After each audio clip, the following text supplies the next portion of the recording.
పుస్తులమ్మైనా పులుసు చాప్ తినాలంటారు కదా. ఇప్పుడు మనం పుస్తులు అమ్మక్కర్లే, గోదావరి దాకా పులుసు చాప్ కోసం వెళ్ళక్కర్లే, మనం ఉన్న చోటికే మన దగ్గరకి పులుసు చాప్ అనేది పులుసు వచ్చేస్తుంది. సో ఇంట్లో కూర్చొని మనం ఈ పులుసు చాప్ని ఆర్డర్ చేసుకోవచ్చు. సో మేమైతే విజయ గోదావరి వాళ్ళ దగ్గర ఆర్డర్ చేసుకున్నాము. సో ప్యాకింగ్ అయితే మనకి ఇలా వచ్చింది, ర్యాప్ చేసి స్టీల్ డబ్బాలో.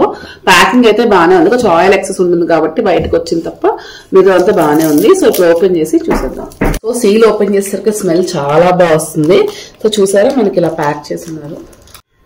సో ఓపెన్ చేసేసరికి మనకి ఇలా ఉంది మాట. ఇప్పుడు చూద్దాం తీసి. బా బెండకాయలు చూసారా, బెండకాయలు బాగా వేసారు. ఇది అసలు వేడి అన్నం ప్లేట్లో కొంచెం పులస, బెండకాయ,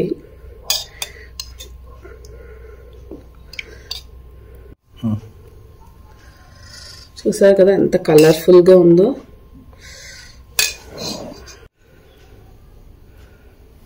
ఇప్పుడు వేడి వేడి అన్నం స్మెల్ అయితే చాలా బాగా వస్తుంది. ఇప్పుడు టేస్ట్ ఎలా ఉందో టేస్ట్ చేసి చూసేద్దాం.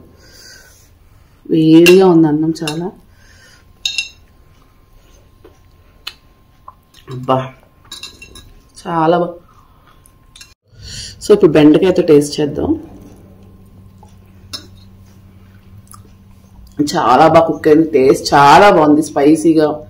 బా అమృతం అని చెప్పచ్చు.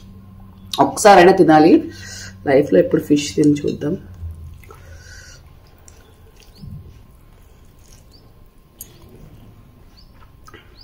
బా టేస్ట్ వేరే లెవెల్. ఒక్కసారైనా ట్రై చేయండి.